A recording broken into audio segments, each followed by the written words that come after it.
Isang malakas na kalabog ang bumasag sa nakabibinging katahimikan ng Mansyon de Vega. Kasunod nito ang isang natatarantang sigaw mula sa isa sa mga kasambahay. Napahinto si Angela sa pagpupunas ng isang mamahaling plorera. Automatikong napalingon ang kanyang ulo sa pinanggalingan ng ingay, ang malawak na sala. Doon, nakita niya ang nakaluhod na mga katulong, mga mukhang puno ng takot, nakapalibot sa isang maliit na katawan na nakahandusay sa makintab na sahig na gawa sa marmol. Si Mia, ang nag-iisang anak ni Sir Victor Vega. Naramdaman ni Angela ang pagbilis ng tibok ng kanyang puso. Isang malamig na kaba ang gumapang sa kanyang buong katawan. Sa kanyang unang araw pa lamang sa trabaho, ito agad ang sumalubong sa kanya. "Kumalaw kayo. Tulungan ninyo ang senyorita." Sigaw ng isa, ngunit walang sino man ang nangahas na humakbang palapit. Para silang mga estatwa na itinulos sa kanilang kinatatayuan, mga matay nanlalaki sa takot. Hindi takot para sa bata, kundi takot sa kung anong parusa ang naghihintay sa kanila. Walang gagalaw. Ang sigaw na iyon, matigas at puno ng awtoridad, ay nagpatigil sa lahat. Si Consuelo, ang mayordoma, ang pinuno ng mga kasambahay. Nakatayo siya na parang isang general. Ang kanyang mga mata ay nagbabaga sa galit at pagkontrol. "Hintayin natin ang utos ni Sir Victor. Huwag kayong padalos-dalos." Ngunit may ibang tinig na sumisigaw sa kaloob-looban ni Angela. Isang tinig na mas malakas kaysa sa takot niya kay Consuelo. Mas malakas kaysa sa pag-aalala niya sa kanyang bagong trabaho. Ito ang tinig ng kanyang nakaraan. Ang tinig ng isang dating head nurse. Nakita niya ang nangingitim na labi ng bata. Nakita niya ang kakaibang paggalaw ng mga braso at binti nito. Hindi ito simpleng pagkahimatay. Ito ay seizure. Bawat segundong lumilipas ay mahalaga. "Pero Ma'am Consuelo, kailangan po ng tulong ng bata." Nanginginig na sabi ni Angela. Lumapit ng isang hakbang. Hinarap siya ni Consuelo, ang mga matay parang mga punyal. "At sino ka para suwayin ako? Bago ka lang dito, Angela. Huwag mong unahan ang amo mo." Ang mga salitang yon ay parang isang sampal. Bago ka lang dito. Isa ka lang katulong. Napayuko si Angela. Ngunit nang muli niyang tingnan ang naghihirap na si Mia, nawala ang lahat. Nawala si Consuelo. Nawala ang takot. Nawala ang mansyon. Ang nakikita na lang niya ay isang pasyente. Isang batang nangangailangan ng tulong. Itinulak niya ang takot papalayo at tumakbo palapit kay Mia. "Angela!" Sigaw ni Consuelo, puno ng pagbabanta. Hindi siya pinansin ni Angela. Mabilis siyang lumuhod sa tabi ng bata. Sinuri niya ang daanan ng hangin nito. Maingat niyang itinagilid ang katawan ni Mia upang hindi ito mabulunan. Ang kanyang mga galaw ay mabilis, tiyak, at puno ng kaalaman na matagal na niyang itinago sa ilalim ng uniforme ng isang kasambahay. Narinig niya ang mga bulungan ng ibang katulong, ang paghinga ng galit mula kay Consuelo.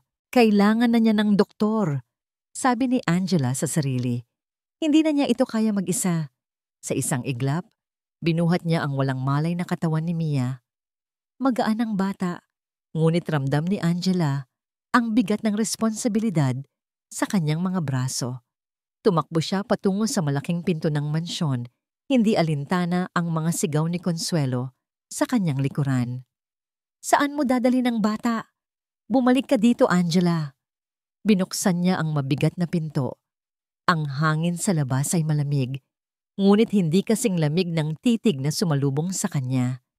Isang matangkad na figura ang nakatayo roon. Ang kanyang mamahaling suit ay hindi nababagay sa kaguluhang nangyayari. Ang kanyang panga ay matigas at ang kanyang mga mata. Ang kanyang mga mata ay puno ng yelo. Si Victor Vega, ang milyonaryo, ang kanyang amo, ang ama ng batang nasa kanyang mga bisig. Napatigil si Angela. Ang kanyang paghinga ay tila ninakaw. Tumingin si Victor mula sa mukha ni Angela pababa sa walang malay na si Mia at pagkatapos ay muling tumingin sa kanya. Isang boses, mas malamig pa sa hangin sa labas, ang bumasag sa katahimikan. Anong ginagawa mo sa anak ko? Walang emosyon sa mukha ni Victor. Tanging ang mga mata niya ang nangungusap, malamig, mapanuri, at puno ng hindi matatawarang kapangyarihan. Hindi niya inalis ang tingin kay Angela na para bang sinusuri niya ang bawat hibla ng pagkatao nito. Hindi siya naghintay ng sagot. Sakay! Isang maikling utos ang lumabas sa kanyang bibig. Binuksan ng driver ang pinto ng itim at marangyang kotse. Walang pag-aalinlangan, pumasok si Angela sa loob, mahigpit pa ring yakap si Mia. Sumunod si Victor, umupo sa kabilang dulo, nag-iwan ng malawak na espasyo sa pagitan nila. Isang espasyong puno ng tensyon at mga hindi nabibigkas na tanong. Umarangkada ang sasakyan. Walang nagsasalita. Mula sa gilid ng kanyang mga mata, pinagmasdan ni Victor ang babae. Ang uniforme nito ay gusot.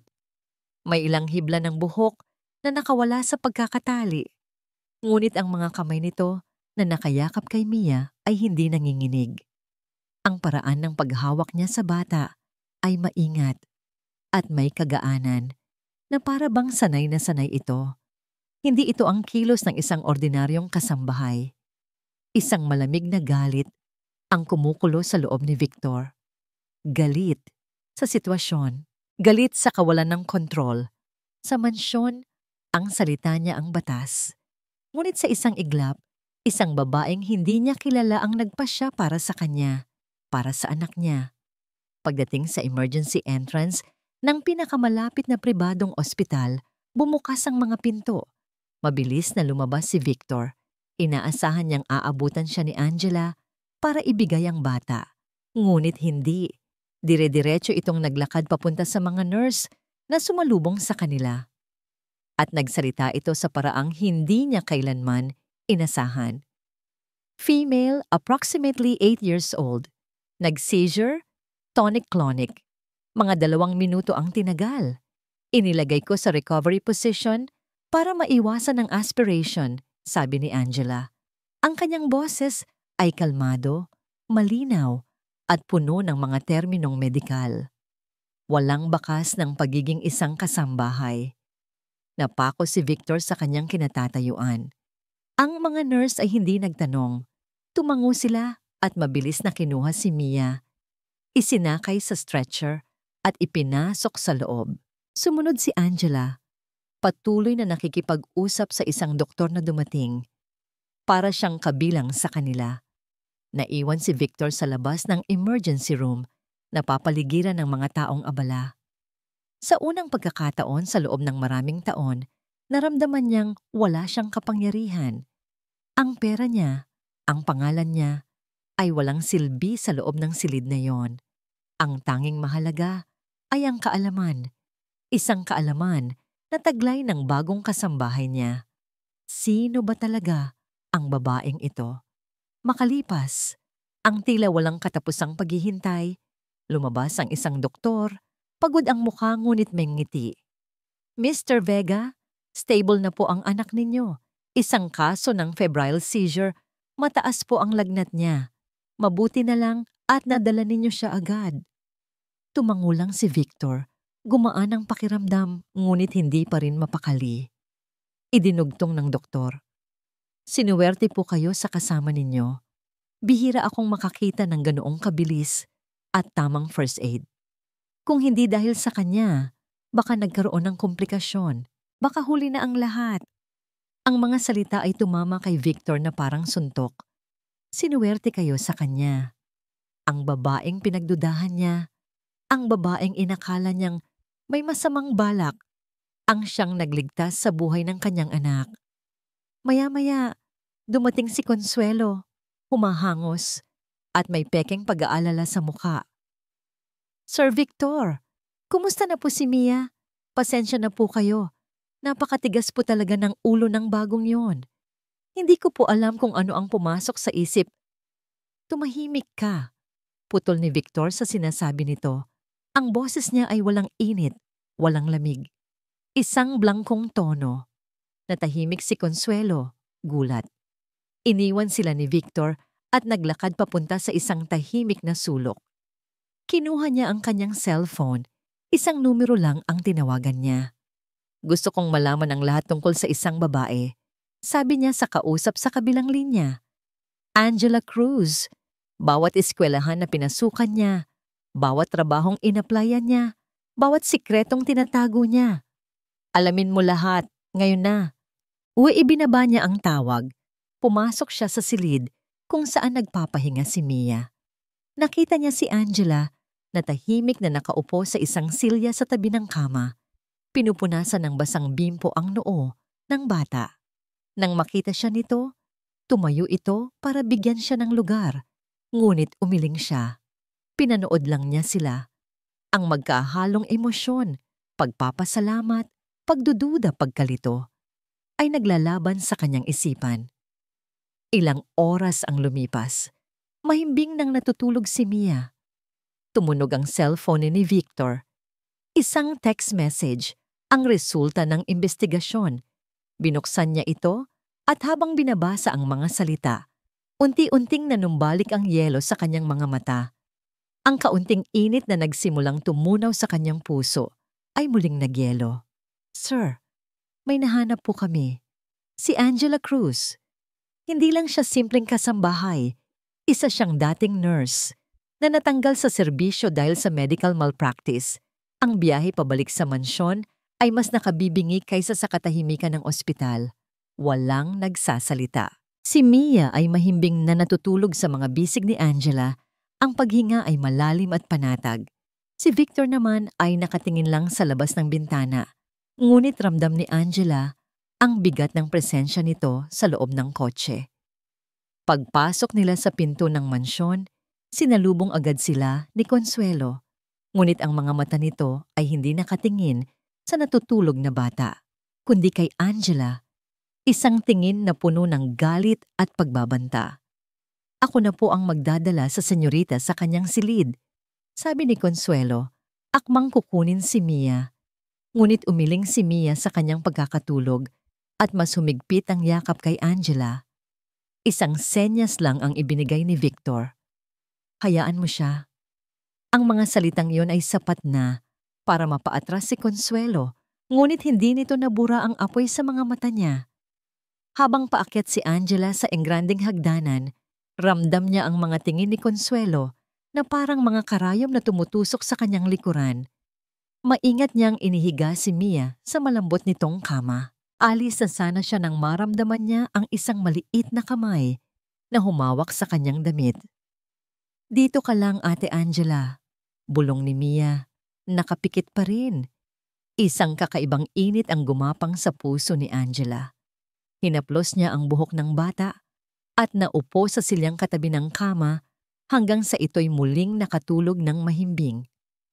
Kinabukasan, ang balita tungkol sa pagliligtas ni Angela kay Mia ay kumalat sa buong mansyon. Ngayunit imbes na papuri, isang pader ng yelo ang sumalubong sa kanya mula kay Consuelo at isang mapanuring titig mula kay Sir Victor. Huwag mong isipin na dahil sa ginawa mo ay espesyal ka na. Malamig na sabi ni Consuelo nang masalubong siya nito sa pasilyo. Isang pagkakamali lang at mawawala ka sa mansyon na ito. Tandaan mo, kasambahay ka lang. Tumango lang si Angela at nagpatuloy sa kanyang gawain, ngunit ang mga salita ay tumatak sa kanyang isipan. Ang mansyon ay parang isang magandang hawla at si Consuelo ang bantay na laging handang isara ang pinto. Ang tanging nagbibigay liwanag sa kanyang araw ay si Mia. Kinaumagahan, paggising ng bata, ang pangalan niya agad ang hinanap. Ate Angela? Pumasok si Angela sa silid. May dalang isang mangkok ng maligamgam na sopas. Gising ka na pala, Mia. Ngumiti ang bata. Isang matamis na ngiti na nagpabura sa lahat ng pagod at takot ni Angela. Sa mga sumunod na araw, habang nagpapalakas si Mia, naging malapit sila sa isa't isa. Kinukwentuhan niya ito, pinapakain, at binabantayan ang pagtulog. Sa mga sandaling iyon, hindi siya si Angela na kasambahay, kundi si Angela na tagapag-alaga. Isang papel na matagal na niyang ginampanan at namimiss. Isang hapon, habang binabasahan niya ng kwento si Mia, hindi nila namalayan ang isang taong tahimik na nakatayo sa may pintuan. Nanonood si Victor. Nakikita niya ang pag-aalaga sa mga mata ni Angela. Nakikita niya ang tunay na saya sa mukha ng kanyang anak sa unang pagkakataon mula nang pumanaw si Rosario. Isang bahagi ng kanyang puso ang nagsasabing magtiwala. Isang bahagi niya ang gustong maniwala sa kabutihan ng babaeng ito. Ngunit ang isa pang bahagi, ang bahaging nasugatan ng nakaraan, ay sumisigaw ng pag-iingat. Ang mga salita sa report ng kanyang investigador ay umuulit-ulit sa kanyang isip. Medical malpractice. Paano kung ang kabaitang nakikita niya ay isang maskara lamang? Kinagabihan, habang papunta si Victor sa kanyang study, aksidenteng nabitawan ni Consuelo ang isang salansan ng mga lumang dyaryo na para sana sa recycling. Ay naku sir, pasensya na po, sabi ni Consuelo. Dali-daling pinupulot ang mga papel. Ngunit isang headline sa pinakaibabaw na pahina ang nakakuha ng atensyon ni Victor. Isang pamilyar na mukha sa isang lumang litrato. Isang pamagat na nagpatigil sa kanyang paghinga. Head nurse. Sinisante dahil sa kapabayaan. Kinuha niya ang dyaryo.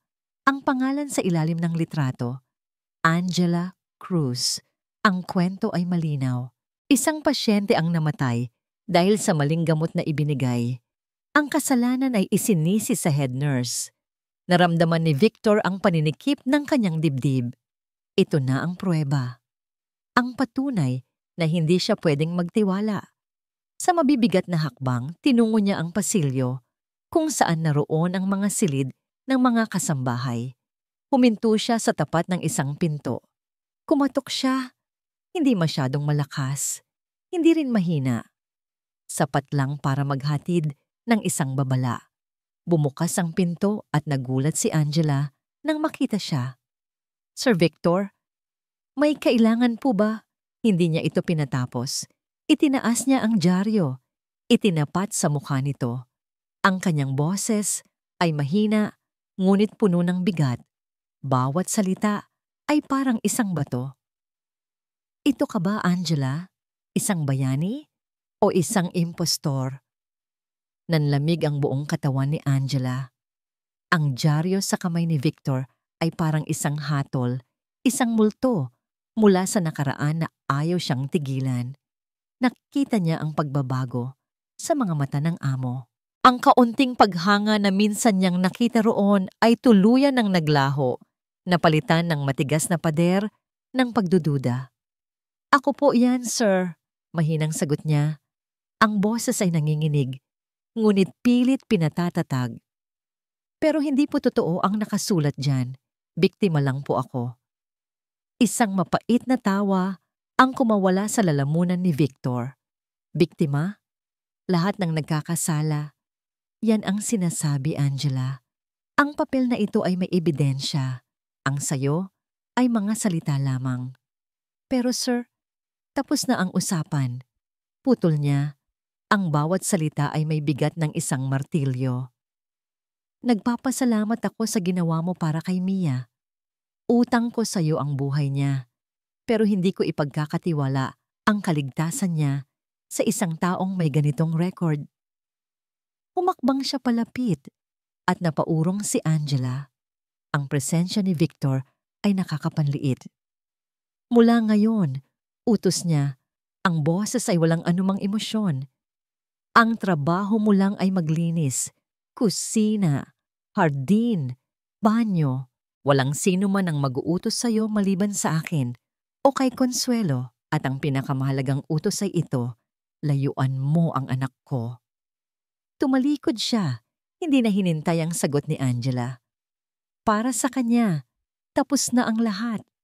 Inilagay na niya ang bawat isa sa kanilang tamang lugar. Ngunit hindi niya inaasahan ang naging resulta ng kanyang desisyon. Kinabukasan, hindi lumabas si Mia sa kanyang kwarto. Ang tray ng almusal na ipinadala ni Victor ay bumalik ng hindi nagagalaw. Sa tanghalian, ganoon din, nang subukan niyang pumasok, nakalak ang pinto. "Mia, anak, buksan mo ang pinto," sabi niya. Pilit pinapakalma ang sarili. "Where is Ate Angela?" Isang mahinang tinig ang sumagot mula sa loob.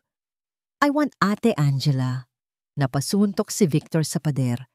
Ang paghihiwalay sa dalawa na inakala niyang solusyon ay naging isang bagong problema. Gabi. Tahimik ang buong mansyon. Nakaupo si Victor sa kanyang malawak na study, napapaligiran ng mga libro at mga simbolo ng kanyang tagumpay. Ngunit ang isip niya ay wala roon. Ang pagtangis ni Mia ay nagbalik sa kanya sa isang alaala na pilit niyang ibinabaon sa limot. Ang huling araw ni Rosario, nagkaroon sila ng mainit na pagtatalo. Isang mahalagang meeting sa kumpanya ang kasabay ng schedule niya para samahan ang asawa sa ospital. Pinili niya ang meeting. "Hindi mo ba kayang unahin kami kahit isang beses lang, Victor?" "Umiiyak na," sabi ni Rosario. "Mas mahalaga pa ba ang pera kaysa sa akin?" "Hindi mo naiintindihan, Rosario. Ginagawa ko ito para sa inyo, para sa kinabukasan ni Mia." Sigaw niya pabalik. Umalis siyang galit. Hindi man lang ito hinalikan bilang paalam. Habang nasa kalagitnaan ng meeting, tumunog ang kanyang telepono. Hindi niya sinagot. Pagkatapos ng isa pang oras, isang tawag mula sa ospital. Huli na ang lahat. Ang sakit ng pagsisising yun ay hindi kailanman nawala. Naging lason ito na unti-unting pumatay sa init ng kanyang puso. Ipinangako niya sa sarili na hindi na siya muling magkakamali. Poprotektahan niya si Mia sa lahat ng bagay. Kokontrolin niya ang lahat para walang masamang mangyari. At si Angela, sa kanyang mga mata, ay isang panganib na hindi niya kayang kontrolin. "Tama po ang desisyon ninyo, sir," sabi ni Consuelo kinabukasan. May bakas ng tagumpay sa kanyang boses. Mahirap na pong magtiwala sa mga taong may ganyang nakaraan. Tiningnan siya ni Victor. Nakita niya ang kasiyahan sa mukha ng mayordoma at sa isang iglap, isang maliit na binhi ng pagdududa ang naitanim sa kanyang isipan. Sa ngalan ng kaligtasan, gumawa siya ng isang tawag. Kinahapunan, may mga taong dumating at tahimik na nagkabit ng mga maliliit at halos hindi makitang kamera sa bawat sulok ng mansyon. Gusto niyang makita ang lahat. Gusto niyang malaman ang bawat kilos ni Angela. Ngunit sa ikatlong araw, bumigay ang katawan ni Mia. Muli itong nilagnat. Dumating ang personal na doktor ng pamilya. Pagkatapos suriin ang bata, kinausap nito si Victor ng pribado. "Wala siyang sakit, Mr. Vega," sabi ng doktor. Ang lagnat niya ay sanhi ng matinding stress at kalungkutan. Sa medical na termino, psychosomatic. Kung hindi natin maaalis ang dahilan ng kanyang lungkot, hihina ang kanyang katawan. "Anong ibig mong sabihin?" tanong ni Victor. Kahit alam na niya ang sagot. "Her heart is broken, Mr. Vega," malungkot na sabi ng doktor. "She misses her caregiver. Kung sino man ang taong iyon, kailangan siya ng anak ninyo ngayon." Naiwan si Victor na tulala. Ang utos na ginawa niya para protektahan si Mia ang siyang mismong naglalagay dito sa panganib. Dahan-dahan siyang naglakad, papunta sa silid ng anak. Nakabukas ng bahagya ang pinto. Mula sa siwang, naririnig niya ang mahinang paghikbi ni Mia habang ito'y natutulog. Isang pangalan ang paulit-ulit na binubulong nito sa gitna ng kanyang mga luha. "Ate Angela." Ang utos ni Victor ay parang isang pader na bakal na humarang sa pagitan ni Angela at Mia. Sa bawat sulok na kanyang linisin, sa bawat pinggang kanyang hugasan, nararamdaman niya ang layo ng bata. Ngunit ang pinakamasakit ay hindi ang utos ng amo, kundi ang balitang hatid ng isang kapwa kasambahay. Hindi na naman kumain si Senyorita Mia. Bulong nito habang nagkakasalubong sila sa kusina. Ayaw niyang lumabas ng kwarto. Palagi kanyang hinahanap. Ang mga salitang iyon ay parang isang kutsilyong humiwa sa puso ni Angela. Alam niya ang pakiramdam ng mangulila. Alam niya ang pakiramdam ng mag-isa. Kinagabihan, hindi siya mapakali. Habang ang buong mansyon ay natutulog, dahan-dahan siyang bumangon. Sa dulo ng kanyang mga daliri, naglakad siya papunta sa kusina. Ang puso niya ay kumakabog sa takot na baka may makakita sa kanya. Binuksan niya ang ref at kumuha ng mga sangkap.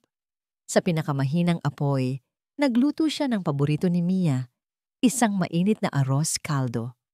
Ang amoy ng luya at manok ay pumuno sa tahimik na kusina.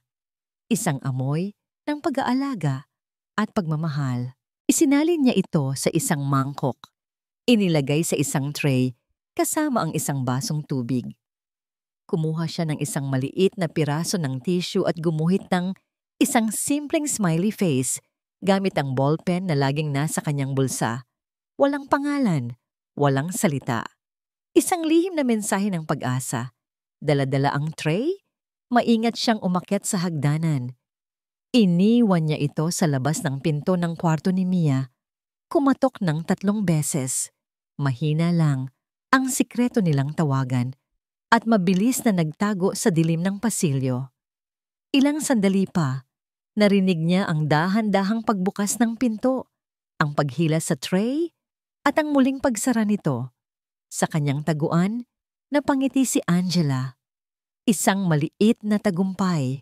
Hindi niya alam na sa study nito, nakatitig si Victor sa isang monitor. Kitang-kita niya ang bawat galaw ni Angela sa CCTV. Nakita niya ang palihim na pagluluto, ang pag-iiwan ng tray, ang pagtatago nito sa dilim. Nakita niya ang ngiti nito nang pumasok ang tray sa loob ng kwarto. Isang komplikadong emosyon ang bumalot kay Victor. Hindi ito galit, hindi rin ito paghanga. Ito ay pagkalito. Kinabukasan, bilang ganti, ibinigay ni Consuelo kay Angela ang pinakamabigat na trabaho. Linisin mo ang lumang library sa West Wing. Siguraduhin mong walang ni isang alikabok na matitira at ikaw lang mag-isa. Ang lumang library ay ang dating paboritong lugar ni Rosario. Mula nang ito'y pumanaw, ipinasara na ito ni Victor at hindi na muling binuksan. Puno ng alikabok ang silid. Ang mga libro ay nababalutan ng agyo. Ngunit habang naglilinis si Angela, naramdaman niya ang isang kakaibang kapayapaan. Para siyang nasa isang sagradong lugar. Kinahapunan, pagod na pagod. Naupo siya sa isang sulok ng hardin kung saan walang nakakakita sa kanya. Doon, bumuhos ang lahat ng kanyang pinipigil na luha. Umiyak siya para kay Mia. Umiyak siya para sa sarili. At higit sa lahat, umiyak siya para sa anak na matagal na niyang hindi nayayakap. Ang dahilan kung bakit tinitiis niya ang lahat. Sa kanyang study, muling pinapanood ni Victor ang mga kamera. Nakita niya ang pag-iyak ni Angela. Walang tunog, tanging ang pagyanig ng mga balikat nito at ang pagpunas sa mga luhang walang tigil sa pagpatak. Ang babaeng matapang na humarap sa kanya ay siya ring babaeng marunong masaktan. Pinatay niya ang monitor. Kinuha niya ang folder ng kaso ni Angela. Muli niya itong binasa, ngunit ngayon, hindi na bilang isang amo na naghahanap ng kasalanan, kundi bilang isang taong naghahanap ng katotohanan. Kinabukasan, isang bagong utos ang ibinigay sa kanya ni Consuelo. Ang lumang study naman ni Ma'am Rosario ang lilinisin mo. Isang utos na may kasamang ngisi. Pumasok si Angela sa silid. Mas maliit ito kaysa sa library. Mas personal. Nandoon pa rin ang mga gamit ng yumaong ginang. Habang maingat niyang pinupunasan ng isang mataas na bookshelf, isang makapal na libro ang aksidente niyang nasagi. Nahulog ito sa sahig na may malakas na kalabog. Nang damputin niya ito, isang maliit na notebook na may leather na takip ang dumulaas mula sa pagitan ng mga pahina nito. Hindi ito ordinaryong notebook. Mukha itong isang journal. Pinulot ni Angela ang journal. Sa unang pahina, nakasulat sa magandang sulat kamay ang isang pangalan. Rosario V. De Vega. Oh. Hawak ni Angela ang journal na parang isang bagay na napakabanal. Ang puso niya ay dumadagundong. Ibalik o hindi ibalik. Ibinulong ng isang bahagi ng kanyang isip na isa itong paglabag sa privacy. Ngunit isa pang bahagi, isang mas malakas na puwersa, ang nagsasabing maaring naroon sa maliit na aklat na yon ang isang kasagutan. Sa huli, nanginginig ang mga kamay, inilagay niya ang journal sa bulsa ng kanyang uniforme. Kinagabihan, hindi na siya mapakali. Alam niyang mali. Ngunit ang tukso ay napakalakas. Umupo siya sa gilid ng kanyang kama at dahan-dahang binuksan ng journal. Ang mga huling pahina, ang una niyang nakita. Ang mga sulat ay medyo nanginginig na. Hindi na kasing perpekto ng nasa unang pahina. Ito ang mga huling araw ni Rosario. Binasa niya ang tungkol sa kalungkutan nito, sa pangungulila, sa asawang laging abala sa trabaho. Binasa niya ang tungkol sa takot nito para sa kinabukasan ni Mia. At pagkatapos, isang pangalan ang tumalon mula sa pahina at sumampal sa kanya. Angela. May isang head nurse dito sa ospital, sulat ni Rosario. Ang pangalan niya ay Angela. Sa kabila ng lahat ng pagod, hindi nawawala ang nangiti sa kanyang mga labi. May kakaibang kapayapaan sa kanyang mga kamay. Kapag siya ang nag-aalaga sa akin, gumagaan ang aking pakiramdam. Nakikita ko sa kanya ang isang tapang at kabutihan na bihira kong makita sa iba. Nagpatuloy si Angela sa pagbabasa. Ang mga luha ay nagsisimula ng mamuo sa kanyang mga mata. Sana makakilala si Mia ng isang taong tulad niya balang araw. Isang taong poprotekta sa kanya hindi dahil sa utos o sa pera, kundi dahil sa tunay na pagmamalasakit. Kung may mangyari sa akin, sana ay mahanap ni Mia ang isang anghel na tulad niya. Hindi na niya napigilan ang pag-agos ng kanyang mga luha. Ang babaeng hindi niya nakilala ay nagtiwala pala sa kanya. Sa gitna ng sarili nitong kadiliman, nakita nito ang liwanag sa kanya. Kinabukasan, may bago siyang determinasyon. Hindi na ito tungkol sa trabaho. Hindi na ito tungkol sa takot kay Consuelo. Ito ay tungkol sa isang pangako sa isang ina. Hinintay niya si Victor sa pasilyo bago ito umalis papuntang opisina. Huminga siya ng malalim at humarang sa daraanan nito. "Sir Victor," sabi niya. Ang boses ay matatag. Tiningnan siya ni Victor, walang ekspresyon. Ano na namang problema? Walang salitang lumabas sa bibig ni Angela. Dahan-dahan, inabot niya ang journal. Nagduda si Victor noong una, ngunit nang makita ang sulat kamay ng kanyang asawa sa pabalat, isang kislap ng gulat ang dumaan sa kanyang mga mata. Kinuha niya ito.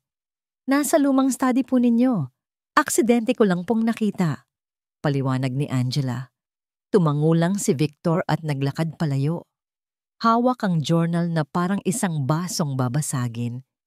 Sa loob ng kanyang kotse, hindi niya ito agad binuksan. Natatakot siya. Natatakot siyang muling marinig ang boses ng asawa, muling maramdaman ang sakit. Ngunit sa huli, binuksan niya ito. Binasa niya ang parehong mga pahina na binasa ni Angela. Angela, head nurse. Ang mga salita ay tumatak sa kanyang isipan. Ang babaeng inilarawan ni Rosario ay hindi tugma sa babaeng nasa report ng investigador. Isang head nurse na puno ng kabutihan laban sa isang head nurse na napatunayang pabaya. Isang malakas na pagdududa ang gumising sa kanyang natutulog na puso. Paano kung may mali sa kwento? Paano kung hindi niya alam ang buong katotohanan? Bumalik siya sa mansyon ng mas maaga kaysa sa inaasahan. Hindi niya pinansin si Consuelo. Dire-diretso siya sa kanyang study at muling tinawagan ng kanyang investigador. "Yung kaso ni Angela Cruz," sabi niya. Ang boses ay mababa at mapanganib. "Gusto kong malaman ng lahat, hindi lang kung ano ang resulta, kundi kung sino ang mga taong involved. Mga doktor, mga nurse, lahat ng pangalan. At higit sa lahat, gusto kong malaman kung sino ang nagsampa ng formal na reklamo laban sa kanya. May mali. Ramdam niya ito sa kaibuturan ng kanyang mga buto at sa pagkakataong ito, hindi siya titigil hanggat hindi niya nahahanap ang katotohanan. Kinagabihan, habang nag-iisip, tumunog ang kanyang telepono. Isang hindi pamilyar na numero. "Mr. Vega?" Tanong ng isang boses sa kabilang linya. Ito ang kanyang investigador. "Sir, may problema. Ang mga file ng kaso sa ospital, mahirap makuha. May nagbablock sa access, pero may nakuha kaming isang mahahalagang impormasyon." Nagkaroon ng sandaling katahimikan. "Sir, may connection po si Consuelo sa ospital na yon. Ang pamangkin niya, doktor doon noong panahon na yon. Ang impormasyon ay parang isang kidlat na gumising sa diwa ni Victor. Consuelo, ang pamangkin, ang ospital." Ang mga piyesa ng puzzle ay biglang nagkaroon ng koneksyon. Bumubuo ng isang larawan na hindi niya gusto, ngunit hindi niya maaaring baliwalain. Sa mga sumunod na araw, isang halos hindi mapapansing pagbabago ang nangyari sa mansyon. Ang mga utos ni Victor kay Angela ay naging mas magaan. Ang matalas niyang titig ay napalitan ng isang mapanuring tingin na para bang sinusubukan niyang basahin ang kaluluwa nito. Hindi niya ipinahalata ang kanyang investigasyon. Araw-araw, kumikilos siya na parang normal ang lahat. Ngunit sa likod ng kanyang mga mata, ang kanyang isipan ay walang tigil sa paggana. Pinagdudugtong-dugtong ang bawat detalye. Naramdaman ni Angela ang pagbabago. Kahit hindi siya direktang kinakausap ni Victor tungkol sa journal, ramdam niya na may nabago sa pagitan nila. Isang pader ang tila unti-unting gumuho. Isang gabi, nagulat ang lahat nang maupo si Victor sa pang-araw-araw na hapagkainan, hindi sa kanyang pribadong dining room. Nag-utos siyang isama si Mia. At nang makita ng bata na naroon din si Angela na naghahain, isang ngiti ang sumilay sa mga labi nito. "Ate Angela, can you sit with us?" Inosenteng tanong ni Mia. Tumingin si Angela kay Victor, naghihintay ng pagtutol. Ngunit tumango lamang ito. "Maupo ka, Angela." Napatanga si Consuelo. Ang eksenang yon, ang amo, ang anak, at ang kasambahay na magkakasama sa isang mesa ay isang bangungot para sa kanya. Ramdam niya ang pagkawala ng kanyang kontrol, ang pag-usad ng mga pangyayari sa direksyong hindi niya gusto. Habang kumakain, nagkaroon ng isang sandali nang hindi sinasadyang pagdampi. Sabay na inabot ni Victor at Angela ang pitsal ng tubig. Ang kanilang mga kamay ay naglapat. Isang kuryente ang dumaloy, mabilis at hindi inaasahan. Mabilis nilang binawi ang kanilang mga kamay, ngunit ang init ng dampi ay nanatili. Isang kilig na sandali na nakita ng lahat, lalo na ni Consuelo. Doon na puno ang salop. Alam ni Consuelo na kailangan na niyang kumilos. Ang kanyang sikreto ay nakasalalay dito. Ang kanyang posisyon sa mansyon, ang kanyang buong buhay. Kinabukasan, habang nasa opisina si Victor, isinagawa ni Consuelo ang kanyang huling, pinakadesperadong plano. Pumunta siya sa silid ni Victor. Binuksan niya ang isang maliit na kahon na nakatago sa ilalim ng kama. Ang kahon ng mga alaala ni Rosario. Dahan-dahan, kinuha niya ang pinakamahalagang bagay doon. Isang kwintas na diamante, ang huling regalo ni Victor sa kanyang asawa bago ito pumanaw. Hawak ang kwintas. Palihim siyang pumasok sa maliit na silid ni Angela. Ang silid ay simple at malinis. Sa ibabaw ng maliit na mesa ay may isang kupas na litrato, isang batang lalaki na kamukhang-kamukha ni Angela. Ang anak nito. Hindi nag-aksaya ng panahon si Consuelo. Ibinulsa niya ang litrato. Pagkatapos, ibinukas niya ang maliit na aparador ni Angela. Sa ilalim ng mga nakatuping damit, isiniksik niya ang kumikinang na kwintas. Pagbalik niya sa sala, nagpakawala siya ng isang malakas at puno ng pagkukunwaring sigaw. Nasaan na? Diyos ko, nawawala. Ang mga kasambahay ay nagtakbuhan palapit. Ang alin po, Ma'am Consuelo? Ang kwintas ni Ma'am Rosario, ang diamanteng kwintas. Ninakaw. Umiiyak na, sabi niya. Ang kanyang pag-arte ay perpekto. Nang dumating si Victor, isang eksena ng kaguluhan ang kanyang dinatnan. Si Consuelo ay umiiyak. Ang mga kasambahay ay nagbubulungan. Sir, nawawala po ang kwintas ni Ma'am Rosario? Salubong sa kanya ni Consuelo. Ngayon ko lang po napansin, may magnanakaw sa pamamahay na ito. Ang mukha ni Victor ay naging bato. Ang kwintas na yon ay sagrado para sa kanya. Halughugin ang buong mansyon. Utos niya, ang boses ay mababa at nagbabaga. Ang gamit ng lahat, walang ititira. Isa-isang hinalughog ang mga silid. Nang dumating sila sa kwarto ni Angela, naroon ito, nakatayo sa isang sulok, ang mukha ay maputla sa takot. Binuksan ng isang security guard ang aparador. Kinapa ang mga damit. At pagkatapos, sa harap ng lahat, itinaas niya ang kumikinang na kwintas. Isang kolektibong hininga ng gulat ang narinig. Lahat ng mata ay napunta kay Angela. Ang kanyang pag-iling at mga salitang, Hindi sa akin yan ay nawalan ng saysay. Ang ebidensya ay nasa harap nila. Humarap si Victor kay Angela. Ang kanyang mga mata ay hindi na mapanuri. Ang mga ito ay puno ng isang bagay na mas malala pa sa galit, puno ng dalamhati at pagkakanulo. Ang kaunting tiwala na nagsimulang tumubo ay dinurog sa isang iglap.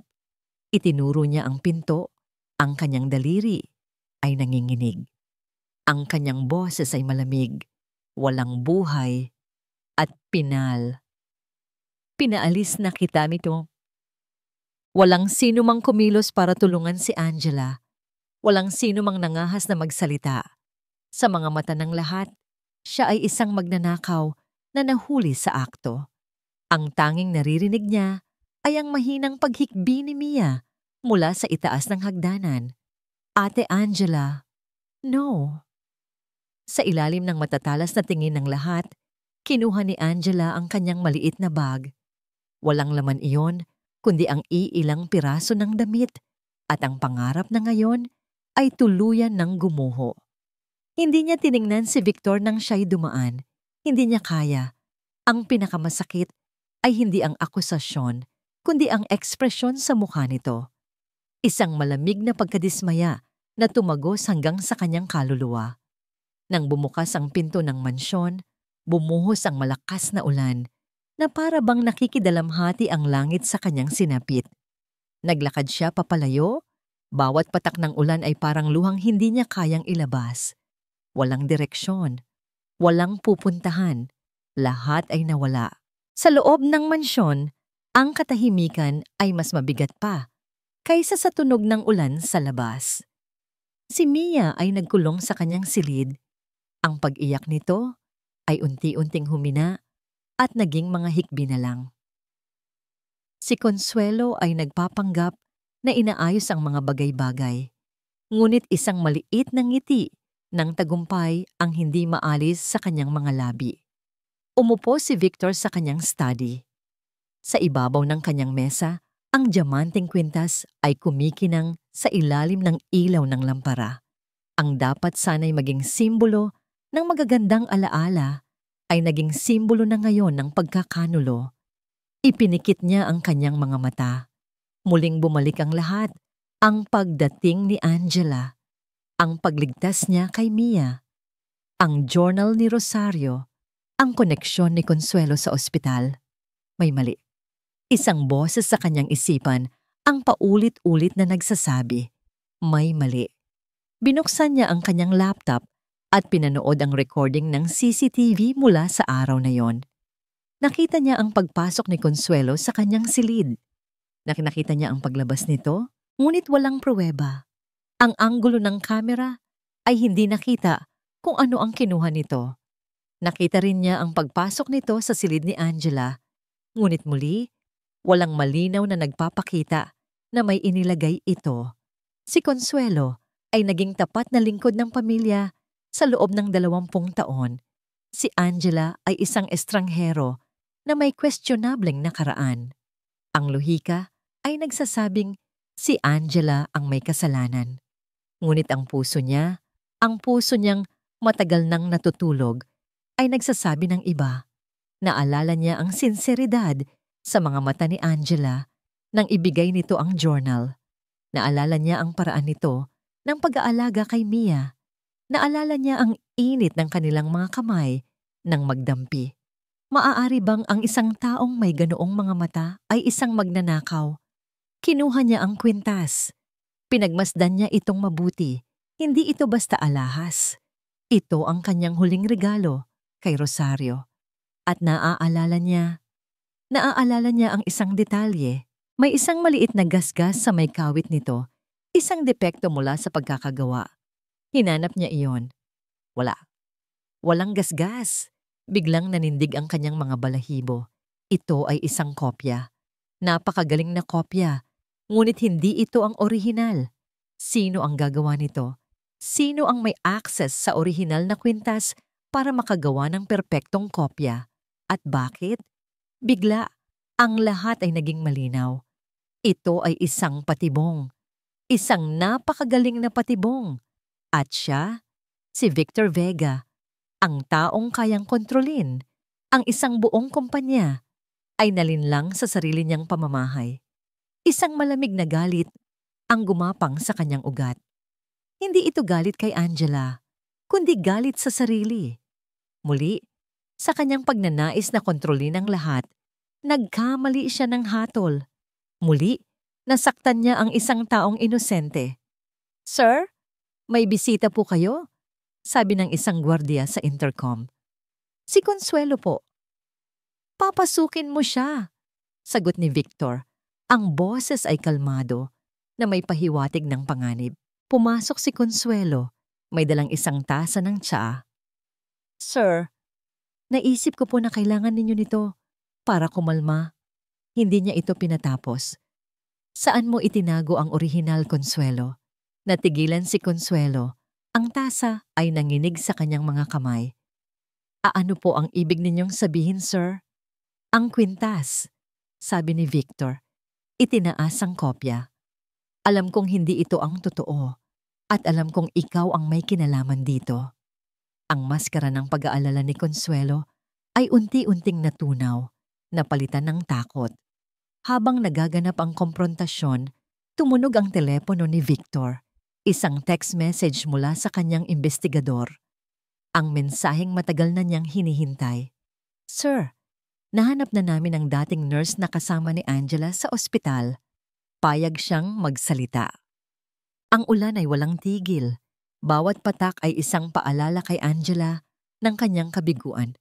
Nakahanap siya ng pansamantalang masisilungan sa waiting shed ng isang istasyon ng bus. Yakap-yakap ang sarili para sa kaunting init. Ang kanyang maliit na bag ay nasa kanyang tabi. Binuksan niya ito. Ang laman na lang ng kanyang wallet ay ilang daang piso. Hindi sapat para umuwi sa probinsya. Hindi sapat para magsimula muli. Sa ilalim ng madilim na ilaw ng poste, kinuha niya ang tanging bagay na may halaga sa kanya. Ang kupas na litrato ng kanyang anak na si Leo. Ang nangiti nito sa litrato ang tanging nagbibigay sa kanya ng lakas.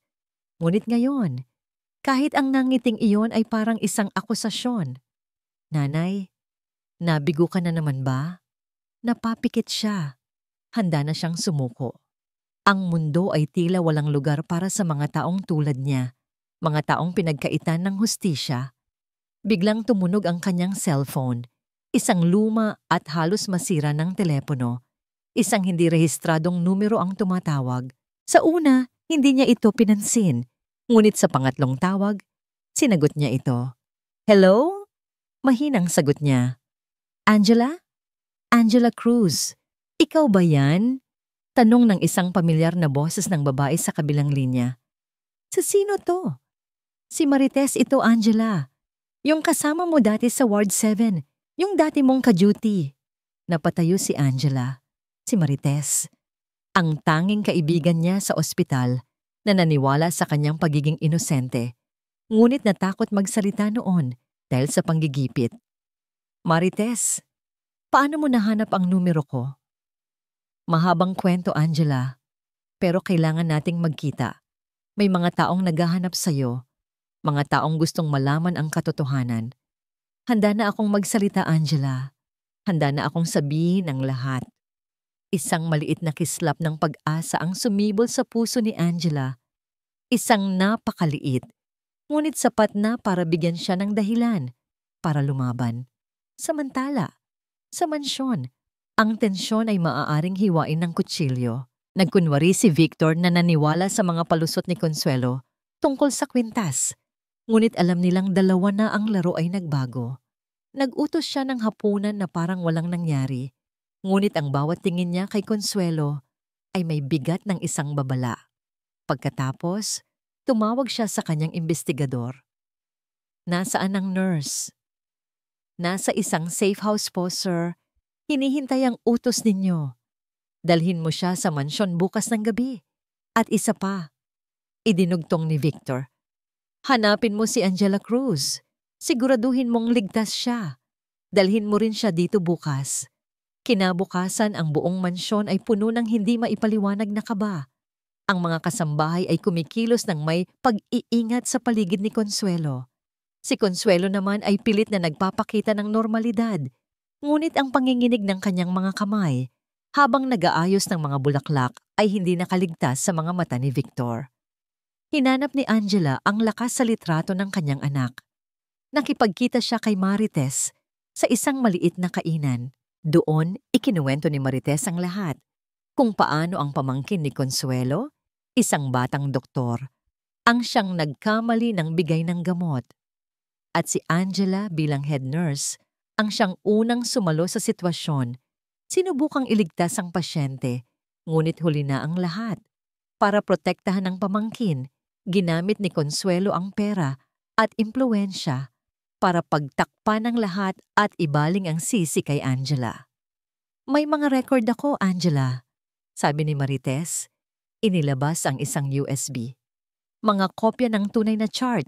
Itinago ko ito sa loob ng maraming taon. Natakot ako noon, pero hindi ko na kaya ang konsensya ko. Habang sila'y nag-uusap, isang itim na kotse ang huminto sa tapat ng kainan. Lumabas ang isang lalaking nakasuit. Miss Angela Cruz? Tanong nito. Pinapasundo po kayo ni Mr. Victor Vega. Gabi. Ang malawak na sala ng Mansion de Vega ay maliwanag, ngunit ang kapaligiran ay madilim. Nandoon si Victor, nakaupo na parang isang hari sa kanyang trono. Nandoon si Consuelo, nakatayo sa isang gilid, ang mukha ay namumutla. Dumating ang isang kotse. Unang pumasok si Marites, kasama ang investigador. Nanlaki ang mga mata ni Consuelo. Pagkatapos, isa pang kotse ang dumating. Mula roon, bumaba si Angela. Naglakad siya papasok sa pinto, hindi na bilang isang kasambahay na nakakayuko, kundi bilang isang babaeng handang harapin ang kanyang tadhana. Ang kanyang mga mata ay diretso, nakatitig hindi kay Consuelo, kundi kay Victor. Huminto ang lahat nang magsalita si Victor. Ang boses ay kalmado, ngunit may bigat ng bakal. May bisita tayo ngayong gabi, Consuelo, sabi niya, habang itinatayo. Isang matagal mo nang kakilala. Oras na para magharap-harap tayong lahat. Pumasok si Angela sa malawak na sala. Ang bawat hakbang niya sa makintab na sahig na gawa sa marmol ay may bigat at determinasyon. Hindi na siya ang babaeng nakayuko na pumasok dito. Ilang linggo na ang nakalipas. Ang kanyang mga mata ay hindi lumibot sa karangyaan ng paligid. Nakatuon lamang ang mga ito sa isang tao, kay Victor Vega, POV. Victor mula sa kanyang kinauupuan, pinanood ni Victor ang pagpasok ni Angela. May nagbago sa kanya. Ang dating takot sa kanyang mga mata ay napalitan ng isang tahimik na katatagan. Isang kirot ng pagsisisi ang dumaan sa puso ni Victor. Ngunit iwinaksin niya ito. Hindi pa ito ang oras para doon. Ang oras na ito ay para sa katotohanan. Nang makita ni Consuelo si Angela, kasunod si Marites, ang kulay sa kanyang muka ay biglang nawala. Napakapit siya sa gilid ng isang mamahaling upuan. Ang mga mata ay nanlalaki sa pagkatanto. Ito na, ang katapusan. Tumayo si Victor. Ang katahimikan sa silid ay halos nakakabingi. Salamat sa pagdating, Angela. Marites, nagsimula si Victor. Ang kanyang boses ay kalmado, ngunit umaalingaw-ngaw sa buong silid. Tumingin siya kay Consuelo. Consuelo, narito si Marites. Dati siyang nurse sa ospital, kung saan nagtrabaho si Angela. Baka may gusto siyang linawin. Humarap siya kay Marites. Marites, maaari mo bang sabihin sa amin kung ano ang tunay na nangyari sa Ward 7, 5 taon na ang nakalipas? Nanginginig noong una, ngunit humugot ng lakas si Marites mula sa presensya ni Angela. Ang pamangkin po ni Ma'am Consuelo, nagsimula siya, ang boses ay malinaw na ngayon. Si Dr. Alcaraz, siya po ang nagkamali ng bigay ng dosage ng gamot sa pasyente. Nakita ko po. Si Angela, bilang head nurse ang unang rumesponde. Ginawa niya ang lahat para isalba ang pasyente. Pero huli na. Sinungaling! Sigaw ni Consuelo. Ang kanyang pagkakalma ay tuluyan ng gumuho. Bayaran ka! Gusto mo lang sirain ang pangalan ko. Ang pasyente ay namatay. Patuloy ni Marites, hindi inaalis ang tingin kay Victor. Kinabukasan, may nag-alok sa akin ng pera para manahimik. At ang chart ng pasyente, bigla na lang nagbago. Ang pangalan ni Dr. Alcaraz ay nawala. At ang pangalan ni Angela, ang siyang nakasulat bilang nag-administer ng gamot. Sapat na, sabi ni Victor. Ibinigay niya ang isang tablet sa kanyang investigador na siya namang naglapit nito kay Consuelo. Ipinakita nito ang isang bank statement. Maaari mo bang ipaliwanag, Consuelo, kung bakit eksaktong 1 linggo matapos matanggal sa serbisyo si Angela, nagdeposito ka ng ₱250,000 sa account ng pamangkin mo? Napaatras si Consuelo, walang masabi. Ang ebidensya ay hindi maitatanggi, ngunit hindi pa tapos si Victor. Ang nakaraan ay nakaraan. Pag-usapan natin ang kasalukuyan, ang kwintas ni Rosario. Isang senyas ang ginawa niya, isa pang lalaki ang pumasok, isang kilalang appraiser ng alahas. Kinumpirma niya ang hinala ko, sabi ni Victor. Ang kwintas na nakuha sa gamit ni Angela ay isang pekeng klase A. Isang napakagaling na kopya. POV Angela. Sa harap ng lahat, bumagsak ang matatag na tindig ni Consuelo. Napaluhod siya. Ang kanyang pag-iyak ay hindi na pag-iyak ng isang biktima, kundi isang hayop na nasukol. Ginawa ko ang lahat para sa pamilyang ito. Humagulgol siya. Ang kanyang boses ay puno ng lason at pait na naipon sa loob ng maraming taon. 20 taon, ibinigay ko ang buhay ko sa inyo, kay Ma'am Rosario, at pagkatapos, darating lang siya. Itinuro niya si Angela. Isang baguhan, sa ilang linggo lang, nakuha niya ang tiwala ninyo.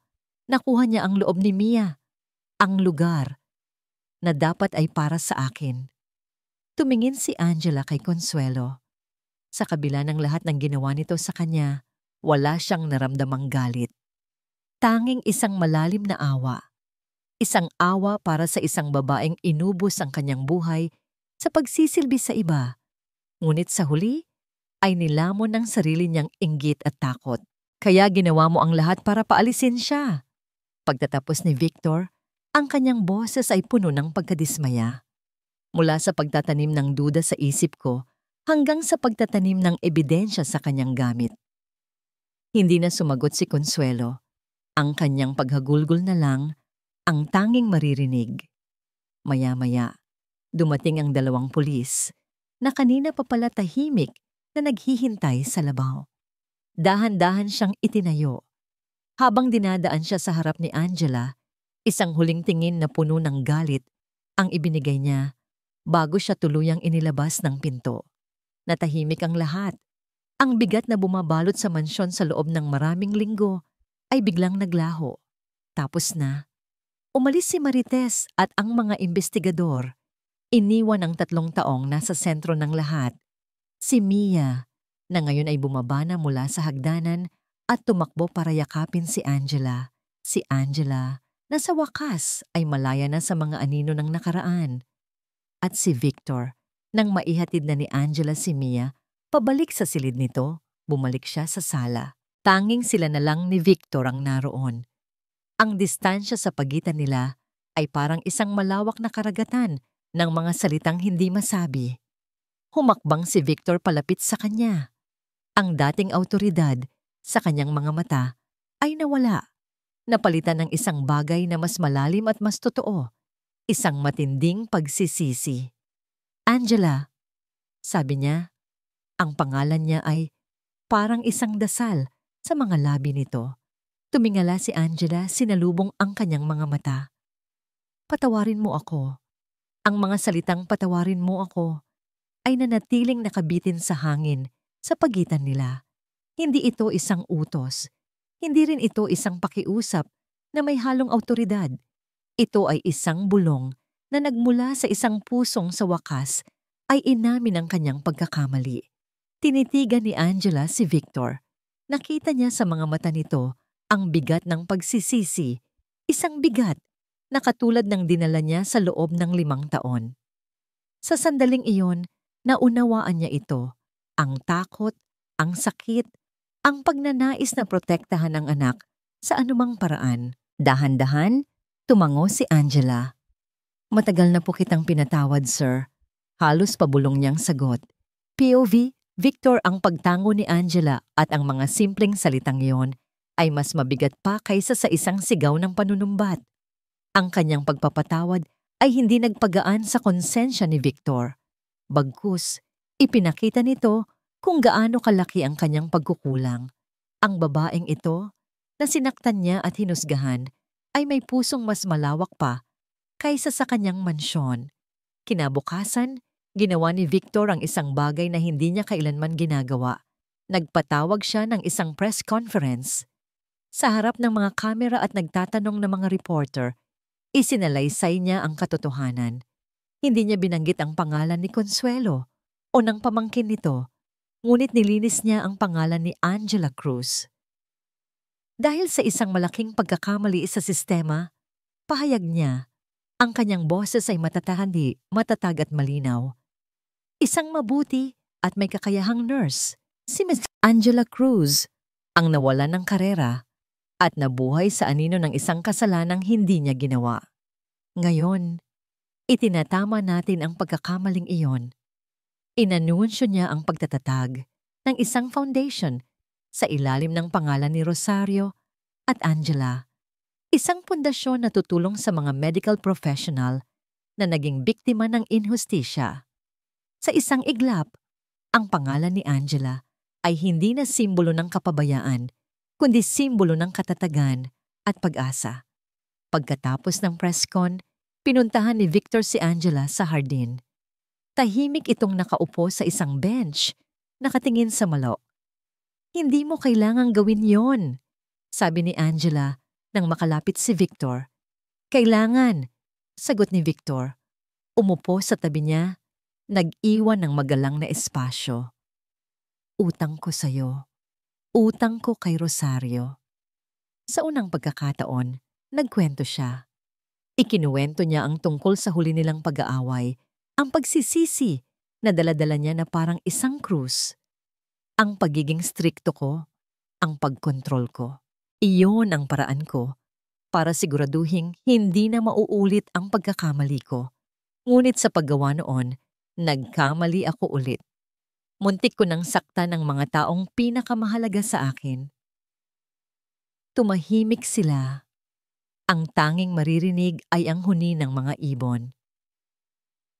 Inaayos ko na ang mga papeles para makabalik ka sa pagiging nurse, sabi ni Victor. Maari ka nang bumalik sa ospital kung gugustuhin mo. Ngumiti si Angela, isang matamis at malungkot na ngiti. Salamat, sir. Pero may kailangan muna akong gawin. Kinabukasan, sinamahan siya ni Victor sa isang lugar na matagal na niyang hindi napupuntahan, ang puntod ni Rosario.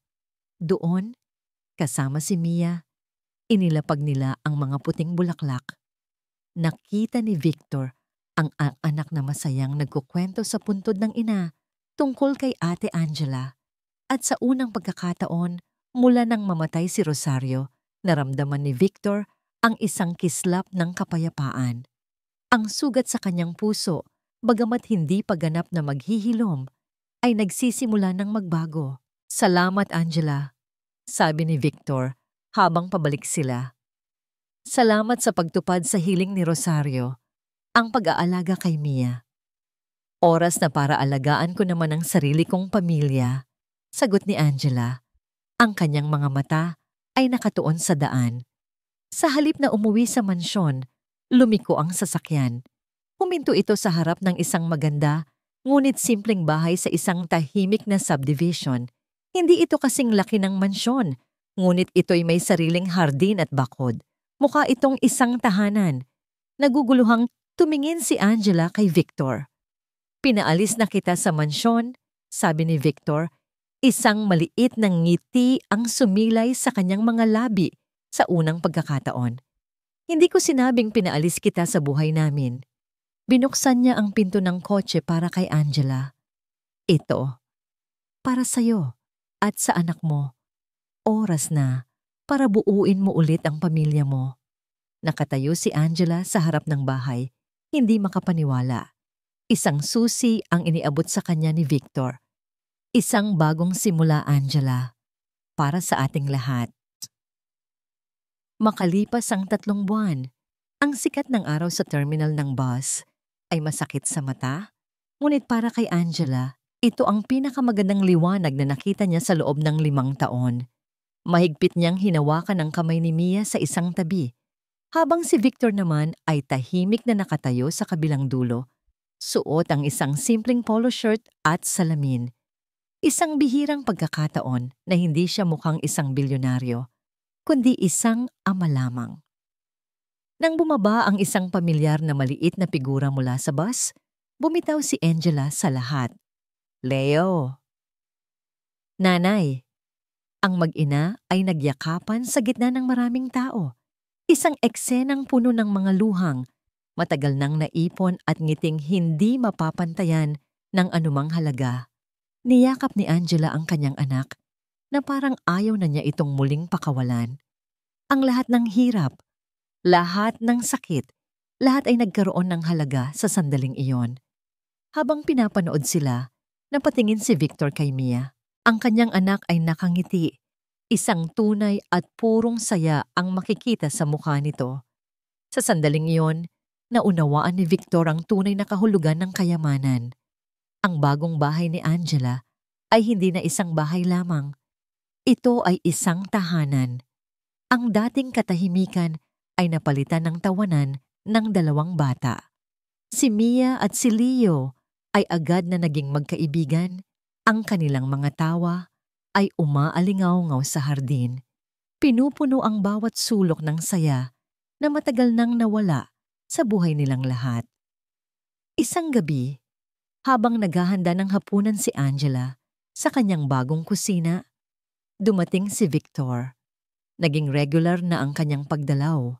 Palaging may dalang mga libro para kay Mia o mga laruan para kay Leo. Ngunit sa pagkakataong ito, may dala siyang isang sobre. Dumating na, sabi niya. Iniabot ito kay Angela. Nanginginig ang mga kamay na binuksan ito ni Angela. Ito ay isang sulat mula sa Board of Nursing. Ang kanyang lisensya ay opisyal nang naibalik. Sa ilalim nito ay isa pang sulat, isang acceptance letter mula sa isang unibersidad para sa isang refresher course sa nursing na palihim na inapply ni Victor para sa kanya. Hindi ko alam kung paano magpasalamat, Victor, sabi ni Angela. Ang kanyang boses ay naglalaman ng isang emosyon na higit pa sa pasasalamat. Sa unang pagkakataon, Tinawag niya ito sa kanyang unang pangalan. "Huwag kang magpasalamat," sagot ni Victor. "Tulungan mo na lang akong ubusin itong niluto mo. Mukhang masarap." Ang hapunan nila ay simple lang. Adobong manok, kanin, at mga batang nag-uunahan sa pagkain. Ngunit para sa kanila, ito ay mas masarap kaysa sa anumang handaan sa mansyon. Nagkukwentuhan sila tungkol sa eskwela ng mga bata, sa mga plano ni Angela, sa mga bagong proyekto ni Victor, para silang isang normal na pamilya. Pagkatapos ng hapunan, habang naglalaro ang mga bata sa sala, lumabas sila sa maliit na hardin. Ang hangin ay malamig at ang langit ay puno ng mga bituin. Ang Mansyon de Vega, na matatanaw mula sa di kalayuan, ay parang isang malaking kastilyo na puno ng ilaw. Ngunit hindi na ito mukhang nakakatakot. Para na lang itong isang bahagi ng kanilang nakaraan. "Ang laki ng pinagbago mo," sabi ni Angela, nakatingin sa mga bituin. "Ikaw ang nagbago sa akin, Angela," aminado ni Victor. "Ikaw at si Mia, ipinakita ninyo sa akin na ang tunay na lakas ay hindi nasa pagkontrol, kundi nasa pagtitiwala. Na ang pinakamahalagang yaman ay hindi ang pera, kundi ang mga taong handa kang patawarin kahit gaano kalaki ang pagkakamali mo." Lumapit siya kay Angela.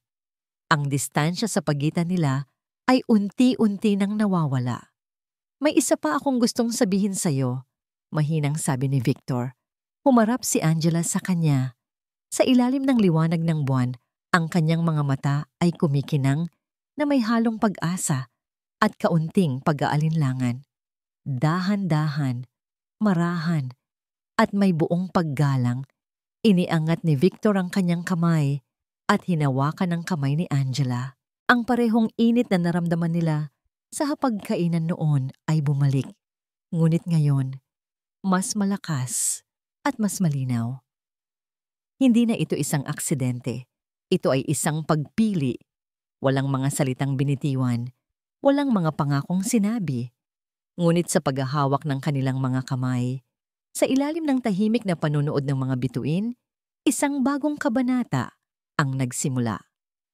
Isang kabanata ng paghilom, pag-asa at isang pag-ibig na isinilang mula sa abo ng nakaraan. Ang Mansyon de Vega ay nanatiling isang simbolo ng kapangyarihan. Ngunit ang tunay na tahanan ay hindi nagawa sa bato at marmol, kundi sa 4 na taong natutong magpatawad, magtiwala, at muling buuin ang kanilang mga pamilya ng magkasama.